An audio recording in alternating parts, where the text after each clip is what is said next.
म आफू पनि मन्त्री परिषदमा थिएँ जुन बेला कुलमानजीको चाहिँ नियुक्तिको कुरा भएको थियो। कतिपय राम्रै कुरा होला तर उठाउने विधि र प्रक्रिया नपुगेको हुन सक्छ। भावनाले मात्रै ठिक ठाउँमा पुर्याउँदैन। यो प्रवृत्ति चाहिँ गलत हो। कमी कमजोरी होलान्, पुनः उहाँलाई नै नियुक्ति गर्नुपर्छ भने माग चाहिँ गलत हो मलाई लाग्दैन। उहाँलाई नकारात्मक बुझिदिने सोचिदिनेहरूको संख्या कम छ। माइतीघर मण्डलामा चाहिँ एकले अर्कालाई कुटाकुट गरेर पनि दबाब दिने गरेको स्थिति छ। मैले चाहिँ माइतीघर मण्डलामा गएर कुटाकुट गरेर कुलमान सिंहजीलाई राख्नुपर्छ भन्नु भनेको मतलब चाहिँ मुकुण्डो लाएर किन गतिविधि गर्नुपर्ने? जे गतिविधि गर्न छ खुलै रूपमा गर्दा त भइहाल्छ नि। राष्ट्रहितभन्दा बाहेकको हामी केही पनि गर्दैनौँ र गर्न पनि दिँदैनौँ पनि। संविधानले रोक्दैन, ऐन कानुनले रोक्दैन भने अनि मनको कुरा, कसको मनको कुरा, व्यक्तिको मनको कुरा त फरक हुन्छ। कतिपय मागहरू जायज भए पनि त्यसलाई पुरा गर्नको निम्ति विधि र प्रक्रिया र समय पनि लिने भएकोले गर्दाखेरि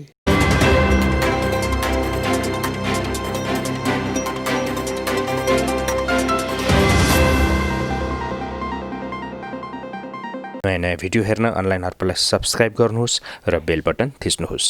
दर्शकवृन्द नमस्कार। तपाईहरुले फ्रेममा देखिसक्नु भएको छ हामीसँग पूर्व मन्त्री नेकपाको नेता लालबाबु पण्डित हुनुहुन्छ। यहाँलाई हार्दिक स्वागत छ। धन्यवाद। आराम हुनुहुन्छ? आराम छु। आजकल पार्टी निकै बदनाम हुँदै गइरहेछ विशेष कारणहरूले, जस्तै कि डाक्टर केसीको मागको कारणहरू, कुलमान घिसिङको कारणहरू भयो होइन, एमसीसी। यहाँले कसरी हेर्नु भएको छ? पार्टी बदनाम भएको छ भन्ने लागेको छैन। हजुर। र विभिन्न समयमा विभिन्न मुद्दाहरू, सरकारको मुद्दाहरू र कतिपय पार्टीका मुद्दाहरू आउँछन्। आएका मुद्दाहरूलाई संविधान सम्मत, कानुन सम्मत हिसाबले सम्बोधन गरेर जानुपर्छ भन्ने मलाई लाग्छ। हाम्रो समाजमा अलिकति केही दुविधाहरू पनि देखिँदो रहेछन् बुझाइमा। त्यो के हो भन्दाखेरि हरेक सरकारका मुद्दा पार्टीसँग जोड्ने अनि पार्टीको मुद्दा चाहिँ सरकारसँग जोड्ने, यो प्रवृत्ति चाहिँ गलत हो। मतलब अहिले पार्टी बदनाम भएको छैन, सरकार चाहिँ बदनाम हो भन्न खोज्नु भएको हो? होइन, मैले त्यो पनि भनिनँ। कमी कमजोरी होलान् है, जसमा कि पार्टीले पनि आफ्नो निर्णय गर्दाखेरि चाहिँ सुझबुझ पुर्याएर गर्नुपर्छ भन्ने हो, छिटो निर्णय गरिदिनुपर्छ भन्ने सन्दर्भमा हो। सरकार सञ्चालन गर्दा त सरकार संविधान अनुसार, कानुन अनुसार चाहिँ र सरकारले कतिपय आवश्यक निर्णयहरू गरेर सञ्चालन गर्नुपर्छ। तर हाम्रो कतिपय मान्यता के हुँदो रहेछ भने कानुनको पालना गर्दा, संविधानको पालना गर्दा, ऐन कानुनहरूको पालना गर्दाखेरि कहिलेकाहीँ चाहिँ होइन यो संविधानभन्दा माथि छिटो निर्णय गरिदिए पनि हुन्छ, कहिले ऐनभन्दा माथि छिटो निर्णय गरिदिए हुन्छ, भावनामा मात्रै बगेर सबै निर्णय भइदिने स्थिति भयो भने भावनाले मात्रै ठिक ठाउँमा पुर्याउँदैन। भावना एउटा पाटो हो, तर यथार्थ भनेको त त्यो भावनालाई व्यवहारगत रूपमा उतार्न सक्यो भने मात्रै कुरा हो। त्यसै कारणले सरकार वा पार्टी मात्र भावनामा चल्दैन। विधि प्रक्रिया, विधान, देशको संविधान, ऐन कानुन अनुसार चल्ने भएकोले गर्दाखेरि जनताले यो पनि बुझ्नुपर्छ कि मैले कतिपय कुरा उठाइरहेको छु त्यो चाहिँ संविधान सम्मत छ कि छैन, कानुन सम्मत छ कि छैन, ऐन सम्मत छ कि छैन, वा राजनीतिक रूपमा उठाइरहेको छु भने राजनीतिक रूपको हो कि यो गैर राजनीतिक रूपको हो, त्यो पनि बुझ्नु जरुरी हुन्छ। जहाँसम्म चाहिँ कतिपय राम्रै कुरा होला तर त्यसको समय नपुगेको हुनसक्छ। कतिपय राम्रै कुरा होला तर उठाउने विधि र प्रक्रिया नपुगेको हुनसक्छ। त्यस कारणले आज मलाई लाग्यो, त्यस कारणले जस्ताको तस्तै मैले भनेको मान्नुपर्छ म भन्दा माथि कोही पनि छैन। मैले जे भन्छु अन्तिम निर्णय त्यही नै हो भन्ने हो भने त्यो स्थितिमा देशको संविधानको आवश्यकता पर्दैन, देशको ऐन कानुनको आवश्यकता पर्दैन, देशमा निर्णय र विधि र प्रक्रियाको कुरा आउँदैन न। त्यो मात्र भावनाले चाहिँ सबै कुरा दिँदैन। यहाँले कुलमान घिसिङको जुन प्रकरण छ नि, यसलाई चाहिँ कसरी हेर्नु भएको छ? उहाँ जस्तो एउटा टेस्टेड मान्छे जसले उज्यालो दियो होइन, 18 घण्टा लोड सेडिङ भइरहेको समयमा जादुको छडी जस्तै हटाइदिनु भयो। उहाँ जस्तो मान्छेलाई पुनर्बहाली गर्नुपर्ने थियो भन्ने जनताको माग छ होइन। र अहिले उहाँलाई त्यहाँबाट हटाइसकेपछि यो ग्यापिङ त उहाँ जस्तो मान्छेको, एउटा इनर्जेटिक मान्छेको समय त त्यसै खेर गयो नि होइन र? अब जहाँसम्म जुन बेला सुरुमा म आफू पनि मन्त्री परिषदमा थिएँ, जुन बेला कुलमानजीको चाहिँ नियुक्तिको कुरा भएको थियो अथवा एक समयमा उहाँलाई केही ठाउँबाट हटाउने कुरा पनि भएको थियो, म आफै पनि थिएँ। र पछि उहाँले जिम्मेवारी पाएर अनि आफ्नो समयमा जे इमान्दारीपूर्वक काम गर्नुभयो त्यो नेपाली जनताले हेरिरहेकै कुरा हो। अब अर्को निर्णय नभइसकेको स्थितिमा पुनः उहाँलाई नै नियुक्ति गर्नुपर्छ भने माग चाहिँ गलत हो मलाई लाग्दैन। जहाँसम्म त्योभन्दा पनि सक्षम मान्छे चाहिँ हुनै सक्दैन भन्ने होइन।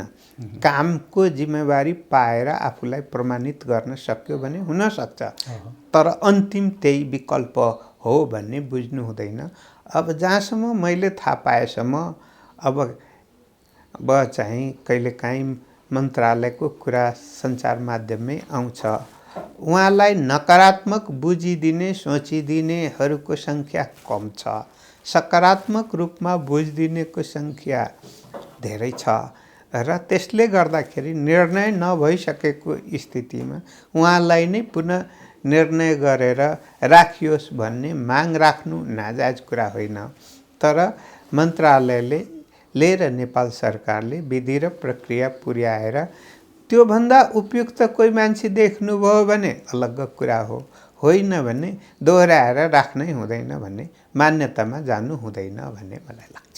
तर तपाईँ त्यही पार्टीको नेता, त्यही पार्टीको सरकार यतिखेर भइराख्दाखेरि होइन, तपाईँ जस्तो सचेत मान्छे, विद्वानले कुलमान घिसिङ जस्तो टेस्टेड मान्छेलाई राख्नको निम्ति दबाब किन दिनु भएन? अब दबाब दिने कुरा के हो भन्दाखेरि एउटा कसैले बोलेर दबाब दिन्छन्, कहिले राम्रो हुनुहुन्छ भने त्यो पनि एउटा दबाब हो। कसैले चाहिँ एकदम चाहिँ माइतीघर मण्डलामा चाहिँ एकले अर्कालाई कुटाकुट गरेर पनि दबाब दिने गरेको स्थिति छ। त्यसकारण दबाबको प्रक्रिया अलगै छन्।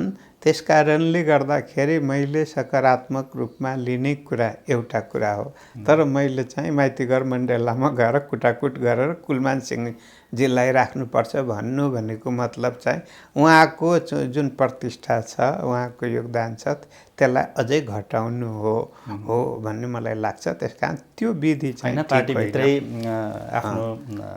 आफ्नै पार्टीको प्रधानमन्त्री हुनुभएकोले उहाँलाई भन्न सक्नु। मैले आवश्यक ठाउँहरूमा कुरा गर्दाखेरि जसरी आज तपाईँले सोध्नुभयो कतिपय नेतृत्व पङ्क्तिमा, मैले आफूलाई उहाँको बारेमा सकारात्मक रूपमै प्रस्तुत भएको छु, यति मात्रै म अहिले। उहाँलाई अब पुनर्बहाली गर्नुहुन्छ कि हुन्न होला? अब निर्णय गर्ने कुरा चाहिँ सरकारको हातमा हुन्छ, सम्बन्धित मन्त्री र मन्त्रालयले सिफारिस गर्ने कुरा हुन्छ।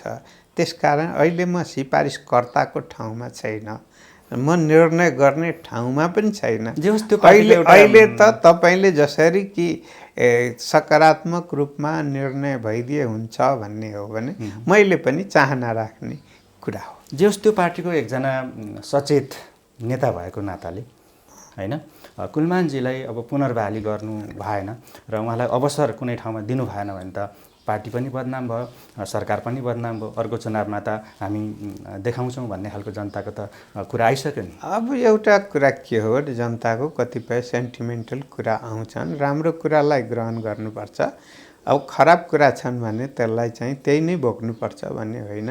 म कहिलेकाहीँ सुन्छु नि, अब चाहिँ ज्ञानेन्द्र साई जस्ता मान्छेहरू पनि कुलमानको निम्ति उफ्रेछन् होइन। कतिपय मान्य सदस्यहरूले पनि कुलमान राम्रो मान्छे हुनुहुन्छ राखेछन्।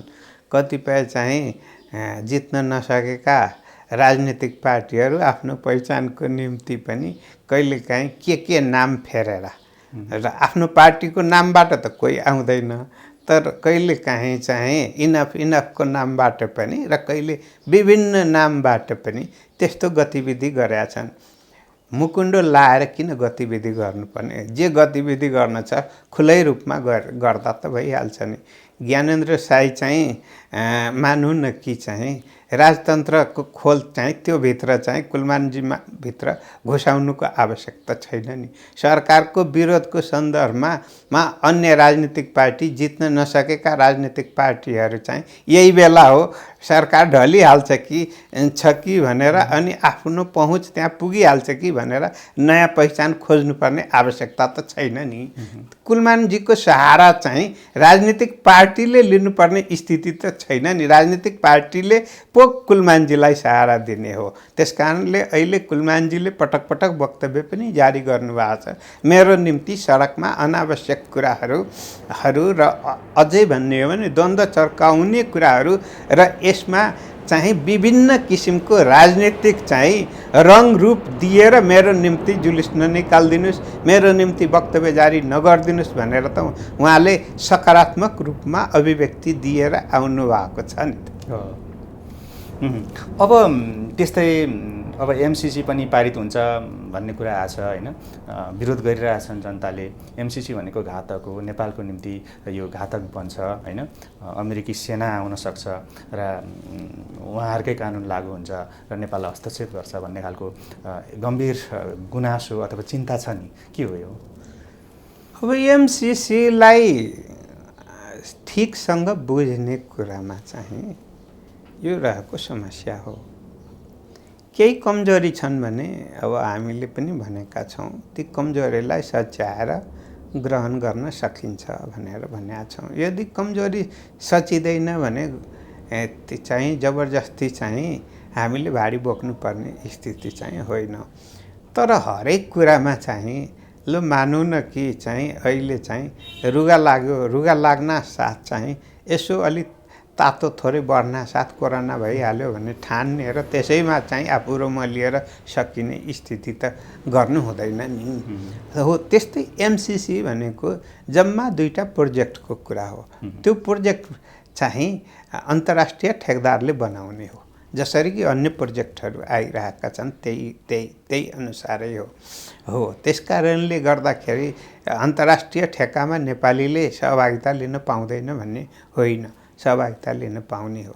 अब बनाउनु त सडक, त्यो सडकमा के हामीले त्यो सडक चाहिँ के फाइटर प्लेन चाहिँ उडाउनको लागि त्यो सडक बनाउन लागेको हो र? अनि हामीले चाहिँ त्यो सडक चाहिँ युद्ध लड्नको निम्ति बनाउन लागेको हो र अहिले पूर्व पश्चिम राजमार्गै हो, त्यसैलाई चौडा गर्ने कुरा हो नि त। त्यो त जनताको आवश्यकता, देशको मेरुदण्ड हो नि त अहिले। त्यसकारण अन्यथा त्यसमा बुझ्नु हुँदैन। अर्को कुरा, हाम्रो त्यत्रो बिजुलीको चाहिँ अहिले उत्पादन बढिरहेको छ। यहाँहरूले सुन्नुभयो, अहिले नै भन्नुहुन्छ भने आवश्यकताभन्दा 200 मेगावाट बढी हामीसँग छ र अब केही समयपछि भन्ने हो भने विद्युत कहाँ फाल्ने भन्ने हाम्रो प्रब्लम उत्पन्न भइरहेको छ। तर हामीले विद्युतको व्यापार गर्ने जब कुरा गरेका छौँ भने व्यापार भनेको ट्रकमा लोड गरेर जाने त बिजुली त होइन, त्यसको निम्ति हाइटेन्सन लाइन हो। हाइटेन्सन लाइनबाट त चाहिँ आर्मी कुद्ने हो कि बिजुली कुद्ने हो? त्यो बिजुली कुद्ने हो। त्यस कारणले नेपालमा आर्मी आउँछ, अमेरिकन आर्मी आउँछ र त्यो आर्मी चाहिँ त्यो बाटो प्रयोग गर्छन्, त्यो हाई टेन्सन लाइन प्रयोग गर्छन् भने यो भ्रमणात्मक कुराहरू। तर के हो भन्दाखेरि हामीले दान लिँदाखेरि पनि हाम्रो राष्ट्रिय हित, हाम्रो आवश्यकतालाई हेरेर दान लिन्छौँ, नभए दान लिँदैनौँ। हामीले चाहिँ विगतमा पनि थुप्रै दान लिएका छैनौँ। हामी ऋण लिँदाखेरि त्यसैलाई पनि सदुपयोग गर्ने गरी लिन्छौँ। त्यस कारणले गर्दाखेरि अहिले यो विषय संसदमा चाहिँ विचारणीय भएकोले गर्दाखेरि चाहिँ सरकारले पनि र संसदमा पनि यसबारेमा आवश्यक छलफल गरिकन निर्णयमा पुगेर अनि मात्रै कार्यान्वयनको बाटो भएकोले गर्दाखेरि आजै नेपाल चाहिँ फलाना देशको चाहिँ आर्मीको हिसाबमा गयो, नेपाल देशकै अस्तित्व सकियो। यो कतिपय भ्रमणात्मक प्रचारहरू र त्यसले चाहिँ विभिन्न किसिमको भ्रम सिर्जना गरेर सरकार र देशलाई कमजोर बनाउने साथसाथै राजनीतिक पार्टीहरू बिचमा पनि विभिन्न किसिमको चाहिँ छलफलका बहसहरू पुग्ने र कतिपय आवश्यक होला, कतिपय अनावश्यक बहसहरू पनि हुने, जसले गर्दाखेरि त्यसले चाहिँ फल राम्रो नदिने हुन्छ। फल राम्रो दिनको निम्ति नै छलफल हुनु आवश्यक हुन्छ। त्यसकारण व्यापक छलफल भएको छ, फेरि संसदमा छलफल भएर यसलाई अन्तिम टुङ्गो लाग्छ। जस यसरी बुझौँ, यहाँहरू जस्तो सचेत व्यक्ति त्यहाँ पार्टीमा हुँदाखेरि, संसदमा हुँदाखेरि राष्ट्रहितमै एमसिसी प्रयोग हुन्छ। राष्ट्रहितभन्दा बाहेकको हामी केही पनि गर्दैनौँ र गर्न पनि दिँदैनौँ पनि। त्यति कुरामा ढुक्क भएको छ। अर्को एउटा विषय, पछिल्लो चरण वामदेव गौतमलाई चाहिँ राष्ट्रिय सभामा लाँदै गर्दाखेरि पार्टी बदनाम भयो, हारेको मान्छेलाई पनि लगियो, जनताले चाहिँ दण्डित गरेको मान्छेलाई पनि फेरि ल्याइयो भन्ने जनगुनासो छ। के भन्नुहुन्छ? संविधान आएको छ हाम्रो संविधान अनुसारै कोही पनि कहीँ पुग्ने कुरा हो। हाम्रो संविधानमा केही कमजोरी छन् भने त्यसलाई भविष्यमा सच्याएर लिएर जाने कुरा हो। तर जहाँसम्म जनअनुमोदित व्यक्तिहरूले नै शासन गर्ने कुरा चाहिँ राम्रो कुरा हो र त्यो संविधानले भन्छ, हाम्रो दिशाले पनि त्यही कुरा भन्छ। त्यस कारणले गर्दाखेरि अहिलेको सन्दर्भमा जहाँसम्म चाहिँ निर्वाचन हारेका मान्छे राष्ट्रिय सभा जाने कि नजाने भन्ने कुरा हो भने जहाँनिर रोकिएको छ त्यहाँनिर चाहिँ रोकिएको ठाउँमा जानु हुँदैन, जहाँनिर खुला छ त्यहाँनिर जाँदा हुन्छ। अब अहिले भन्नुहुन्छ भने अहिले मन्त्रीमण्डलमा लैजाने कुरा चाहिँ विवादास्पद छ। संविधानमा चाहिँ चुनाव हारेको व्यक्ति एउटा चाहिँ निर्वाचन र अर्को निर्वाचनको बिचमा चाहिँ निर्वाचन बाहेकको अन्य विधिबाट आउनु उपयुक्त होइन भनेको हुनाले गर्दाखेरि अब यसमा चाहिँ रोक लगाएको छैन। तर के हो भने मन्त्री बन्नको निम्ति रोक लगाएको देखिन्छ। त्यस कारणले गर्दाखेरि अहिलेले सर्वोच्च अदालतमा यो मुद्दा परिसकेको र सर्वोच्च अदालतको फुल बेन्चबाट अब निर्णय हुने भएकोले गर्दाखेरि चाहिँ नेपालको संविधानको चाहिँ व्याख्याता सर्वोच्च अदालत र अझै भन्नु पर्दाखेरि संविधानसँग जोडिएको विषयमा संवैधानिक अदालतले गर्ने भएकोले गर्दा संवैधानिक अदालतको जुन बेन्च छ, जुन कि वरिष्ठ 5 जना न्यायाधीशहरू रहने जुन व्यवस्था छ, उहाँहरूले निर्णय दिएपछि मात्रै यसलाई चाहिँ संवैधानिक हो या होइन भन्ने प्रश्न उठ्ने भएकोले गर्दा अहिले जतिसम्म चाहिँ निर्णय गएर पुगेको छ अहिले संवैधानिक छ। मन्त्री भन्ने कुरा रोक लगाएको हुनाले गर्दाखेरि मन्त्री बनाउने कुरामा स्पष्ट चाहिँ सर्वोच्च अदालतले पार्छ भन्ने मलाई विश्वास छ। जो सरकारले अब सर्वोच्च अदालतको फैसला कुर्छ त? कुर्नुपर्छ भन्ने मलाई लाग्छ। जो सर्वोच्च अदालतले मन्त्री हुन पाउनुहुन्छ भनेर आदेश गर्नुभयो भने त उहाँ मन्त्री हुने भयो। अब संविधानको अन्तिम व्याख्याताले चाहिँ मन्त्री पनि हुन पाउने, सांसद पनि हुन पाउने जुन छँदैछ त्यो व्यवस्थालाई चाहिँ कायम गरिदियो भने रोक्ने को हुन्छ? रोक्ने कुरा त मनको कुरा न हो। संविधानले रोक्दैन, ऐन कानुनले रोक्दैन भने अनि मनको कुरा, कसको मनको कुरा, व्यक्तिको मनको कुरा त फरक हुन्छ नि। सबैको मनको कुरा एउटै हुनुपर्छ भन्ने त होइन। मलाई जहाँसम्म लाग्छ सर्वोच्चले उहाँलाई मन्त्री बन्नलाई खुला बाटो बनाउनुहुन्छ जस्तो चाहिँ लाग्दैन। अब तपाईँको मनको कुरा त्यो हो, मेरो मनको कुरा पनि हुनसक्छ। त्यस कारणले गर्दाखेरि अहिले अदालतको घेराभित्र भएकोले गर्दाखेरि अहिले अदालतलाई प्रभावित हुने गरिकन अहिले हामी धेरै नबोल्दा नै बेस हुन्छ भन्ने मलाई लाग्छ। अब प्राय भारतबाट मात्रै सीमा मिचिएको कुराहरू आउँथ्यो होइन, अहिले चाइनाबाट पनि सीमा मिचिएको कुरा आयो। यो बारेमा के बुझ्नु भएको छ? अब मैले भारतीय सञ्चार माध्यमहरू चाहिँ हेर्दा र केही नेपालका अनलाइनहरू हेर्दा सीमा मिच्यो भनेर आयो। नेपालमा भन्दा बढ्ता चाहिँ चर्केर भारतमा आयो र जहाँनिर मिचियो भन्यो नि, जुन पिलर हरायो भन्यो नि, 11 नम्बर पिलर, त्यो 11 नम्बर पिलर त भेटियो र भेटेर नेपालको सशस्त्र प्रहरी, प्रमुख जिल्ला अधिकारी, नेपाल आर्मी सबै गएर त्यो पिलर हेरिसक्यो भने पिलर भन्दा पारीको भूभाग मेरो हो भन्न त मिलेन नि, मिलेन। त्यसै कारणले गृह मन्त्रालयले पनि सीमा मिचिएको होइन भन्यो, परराष्ट्र मन्त्रालयले पनि होइन भन्यो। जे आशंका पिलर नभेटिएको अवस्थामा गरिएको थियो त्यो आशंका समाप्त भइसकेकोले गर्दा त्यसलाई चाहिँ फेरि फलानाले पनि मिच्यो, चीनले पनि मिच्यो भनेर दुष्प्रचार गर्नुको के अर्थ हुन्छ? त्यसकारण स्थानीय जनताले चाहिँ प्राय सीमा मिच्यो भन्ने खालको आवाज उठाइरहनु भएको छ। अहिले जुन टोली गएको थियो त्यसमा स्थानीय गाउँपालिकाको अध्यक्ष पनि जानुभएको थियो हो। त्यसले गर्दाखेरि पहिला चाहिँ यहाँ पनि चाहिँ भेडा चढाउँथ्यौँ, च्याङ्ग्रा चढाउँथ्यौँ भन्ने हो। त उताबाट पनि के भन्यो भने चढाउन त चढाएको हो, चढाए बापतको चाहिँ पैसा शुल्क तिरेको पनि हो है। शुल्क तिरेको हुनाले गर्दाखेरि कहिलेकाहीँ हामी देख्छौँ, हाम्रो तराईतिर जानुभयो भने चाहिँ सीमा चाहिँ कतिपय ठाउँमा क्लियर नभएकोले गर्दा यताको वस्तुभाउ उता पनि चर्न जाने र उताको यता पनि चर्न आउने हुन्छन्। त्यो वस्तुभाउको चरणको हिसाबले मात्रै सीमाको चाहिँ जुन दिन जहाँ गयो त्यही निर्धारण हुनुपर्छ भन्ने हुँदैन। त्यस कारणले गर्दाखेरि जुन ठाउँको प्रश्न उठेको हो 11 नम्बर पिलरको, त्यो हिमाली क्षेत्र भएकोले गर्दा पिलर कहाँ छ भन्ने थियो। तर संयुक्त टोली गएर पिलरै चाहिँ सँगै फोटो खिचेर आइसकेपछि, पिलर भेटिसकेपछि यो विवाद त विवादको रूपमा रहेन, कसैको मनोगढन्त विवादको रूपमा चाहिँ मात्रै रहन जान्छ। त्यसकारण यसबारेमा चाहिँ चीन तर्फबाट अहिले हुम्लाको कुरामा भन्नुहुन्छ भने मिचिएको स्थिति देखिएन भने रिपोर्टहरूले दियो। अब हामी यो कार्यक्रमको अन्त्यतिर पनि छौँ होइन।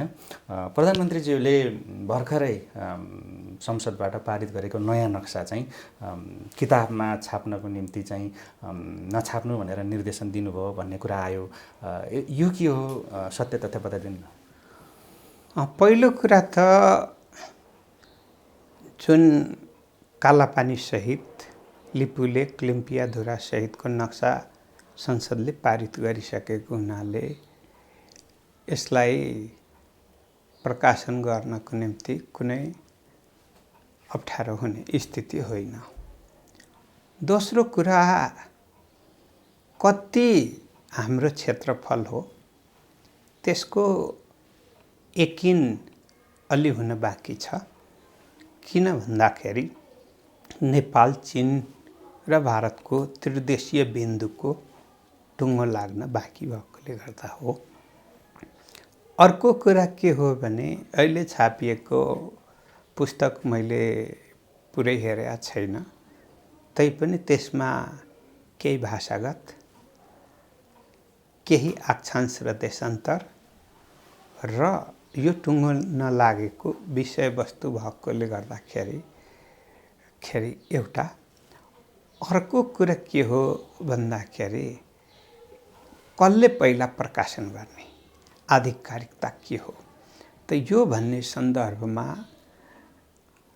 भूमि व्यवस्था मन्त्रालय, गृह मन्त्रालय र परराष्ट्र मन्त्रालयले यसमा काम गरिरहेको कारणले गर्दाखेरि अहिले नै शिक्षा मन्त्रालयबाट अग्रिम पुस्तक छापिएपछि कतिपय अन्यलताहरू पनि थपिएको एउटा स्थिति हो र आधिकारिक जारी गर्ने ठाउँ शिक्षा मन्त्रालय नभएको कारणले गर्दा आधिकारिक जहाँबाट जारी हुन्छ त्यसलाई अरूले फलो गर्नुपर्ने भएकोले गर्दा यसमा अलि हतार भयो कि भन्ने भएकोले गर्दाखेरि अनि नेपाल सरकारकै एउटा अङ्गको रूपमा रहेको शिक्षा मन्त्रालयसँग जोडिएर यो छापिएर जाँदा भोलि थप चाहिँ केही विवादहरू उत्पन्न हुन्छन् कि त्यसलाई लिएर आधिकारिकतालाई लिएर त्यसैले गर्दाखेरि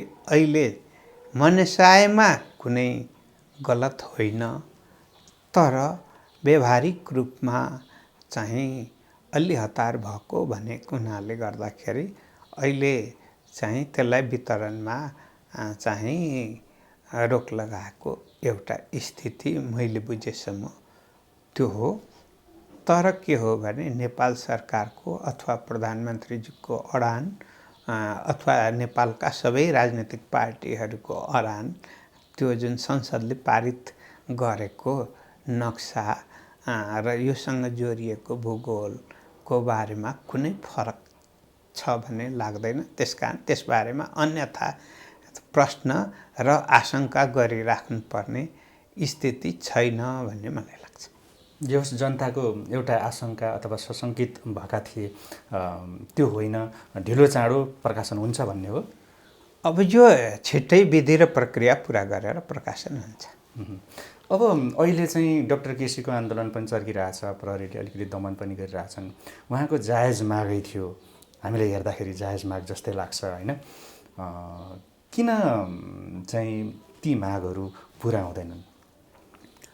कतिपय मागहरू जायज भए पनि त्यसलाई पुरा गर्नको निम्ति विधि र प्रक्रिया र समय पनि लिने भएकोले गर्दाखेरि हामीले चाहिँ माग जायजै भने पनि आफूले भनेकै दिनमा आफूले भनेकै विधि र प्रक्रिया अनुरूप चाहिँ भइदिनुपर्छ भन्ने व्यक्तिको माग हुनु स्वाभाविक कुरा हो। तर समग्र सरकारको त्यो हुन सक्छ कि सक्दैन भन्ने हो भने त्यो चाहिँ तुरुन्तै सम्भव नभएकोले गर्दाखेरि उहाँका मागहरू समय सन्दर्भमा पुरा हुँदै जाने स्थिति हो। मानौँ न अहिले पनि हामी देखिरहेका छौँ कि अहिले हाम्रो कोरोनाको कारणले गर्दाखेरि स्वास्थ्य संस्थाहरू, स्वास्थ्य सामग्रीहरू, स्वास्थ्य कर्मीहरू प्रति कति ध्यान दिनु परेको छ। अर्कोतिर भन्ने हो भने कोरोनाकै कारणले देशको अर्थतन्त्र कस्तो अवस्थामा पुगेको छ, हाम्रो मात्रै होइन विश्वकै हो। अर्कोतिर गरिबीले हामीलाई कसरी गिज्याइरहेको छ। त्यसका कारण ती पनि त प्राथमिकताभित्रै पर्छन्। अब अहिले कहिलेकाहीँ देख्नुहुन्छ भोकमरीकै कारणले गर्दाखेरि पनि देख्नुहुन्छ। त्यस कारणले गर्दाखेरि प्राथमिकताभित्रै परेकोमा पनि अझै उच्च प्राथमिकतामा के छ त्यसलाई नै प्राथमिकता दिनुपर्ने भएकोले गर्दाखेरि कतिपय जायज मागहरूलाई पनि व्यवहारगत रूपमा पुरा हुनको निम्ति समय लाग्ने भएकोले गर्दाखेरि त्यसैलाई राजनीति बनाएर अनि अलिक कहिलेकाहीँ गोविन्द केसीजी आफू पनि संविधानभन्दा माथि छु र मैले जुन बेला जे गर्दा पनि हुन्छ भन्ने जुन सोच छ त्यो गलत सोच उहाँभित्रै छ या उहाँलाई उक्साएर त्यो ठाउँमा पुर्याइएको हो। यदि उहाँभित्रै हो भने पनि त्यो गलत हो र उहाँ कसैको सल्लाह सुझावमा त्यसो गर्दै हुनुहुन्छ भने त्यो पनि गलत हुन्छ। जस्तो कि यहाँ अब प्रजातन्त्रको लागि अथवा गणतन्त्रको लागि जीवनभर सङ्घर्ष गर्नुभएको एकजना नेता भएको नाताले होइन, अहिले कुलमान घिसिङको मागहरू राखेर सडकमा उत्रिने आन्दोलनकारीहरूलाई अथवा डाक्टर केसीको मागहरूलाई लिएर आन्दोलनमा उत्रिरहेका आन्दोलनकारीहरूलाई प्रहरीले एकदमै अपहरण शैलीमा ल्यायो डाक्टर केसीलाई भन्ने कुरा आइरहेछ। अनि दमन पनि त चर्को भइरहेछ, कसैको टाउको फुटेको छ होइन, पत्रकारहरूलाई नै लछार पछार गर्ने कामहरू भइरहेछ। त्यो त पुरानै सत्ताको झल्को थिएन र भने? पुरानो सत्ताको झल्को होइन। गलत कुरा चाहिँ कुनै पनि बेलामा त्यसलाई जायज ठहर्याउन सकिँदैन। तपाईँले अस्ति देख्नुभयो नक्कली प्रेस लगाएर ढुङ्गा पनि हानिरहेको, अनि पत्रकारको चाहिँ ज्याकेट पनि लगाइरहेको पक्राउ परेको, के असल पत्रकार भन्न सकिन्छ र तिनलाई? अथवा कुलमानजीको नाममा कतिपय अपराधपूर्ण कामहरू चाहिँ राम्रै व्यक्तिको नाममा गर्न पाइन्छ र? पाइँदैन नि। गोविन्द केसीजीकै नाममा पनि अपराधपूर्ण कामहरू, गलत कामहरू अनि अनुशासन उल्लङ्घन गर्न पाइन्छ र? त्यो छुट त कसैलाई हुँदैन नि। प्रजातन्त्र पनि के हो भने विधिको शासन हो नि त। प्रजातन्त्र भनेको भिडतन्त्र त होइन नि। प्रजातन्त्र भनेको भारतन्त्र त होइन नि। प्रजातन्त्र लोकतन्त्र हो। तर चाहिँ कहिल्यै चुनावमा जित्न नसक्ने, एउटा सिट पनि ल्याउन नसक्ने, अनि जनताको नेता मै हुँ भन्ने स्वघोषित नेता हुन्छ कि जनअनुमोदित पनि हुनु पर्यो। त्यसकारण स्वघोषितहरूलाई के गर्न मन लाग्छ त्यो अलग कुरा हो। तर गर्नुपर्ने जसको जिम्मेवारी हो उसले त देशको संविधान, ऐन, कानुन, विधि, प्रक्रिया, आवश्यक छलफल, सरसल्लाह सबै गरेर गर्नुपर्ने भएकोले गर्दाखेरि चाहिँ मैले चाहिँ गलत कहीँबाट नहोस्, कसैबाट नहोस्। हिजो राजतन्त्रमा त गलत हुँदैन भनेर अनि त्यसको विरोधमा हामी गयौँ र अब अहिले गणतन्त्रमा कसले? सामान्य राष्ट्रपतिज्यूलाई पनि त गलत गर्ने राइट छैन नि, सामान्य प्रधानमन्त्रीज्यूलाई पनि कसैलाई पनि छैन भने, अनि ठुलालाई नहुने, अनि मलाई त कुन देशको संविधान लागू हुन्छ र, मलाई कुन देशको ऐन लागू हुन्छ र, मलाई कुन देशको अनुशासन लागू हुन्छ भनेर अनि बुरुक बुरुक उफ्रिने र बुरुक बुरुक अनुशासनहीन काम गर्नेहरूलाई चाहिँ अनि सबै छुट हुन्छ र लोकतन्त्रमा? संसारको कुन देशको लोकतन्त्रमा यस्तो छुट छ? त्यसकारण जायज कुराको निम्ति ठिक छ, जायज तरिकाले पनि हुनुपर्छ। तरिका खराब भयो भने, जायज कुरै भयो भने पनि खराब तरिकाले गन्तव्यमा पुर्याउँदैन। त्यसकारणले गर्दाखेरि चाहिँ प्रजातन्त्रको प्रयोग कानुन सम्मत, विधि सम्मत, प्रक्रिया सम्मत तरिकाले प्रयोग गर्न सबैलाई छुट छ। लोकतन्त्रमा सबैलाई आफ्नो कुरा राख्न पाउने छुट छ, तर ठाउँमा राख्नु पर्यो, तरिकाले राख्नु पर्यो, प्रक्रियाले राख्नु पर्यो।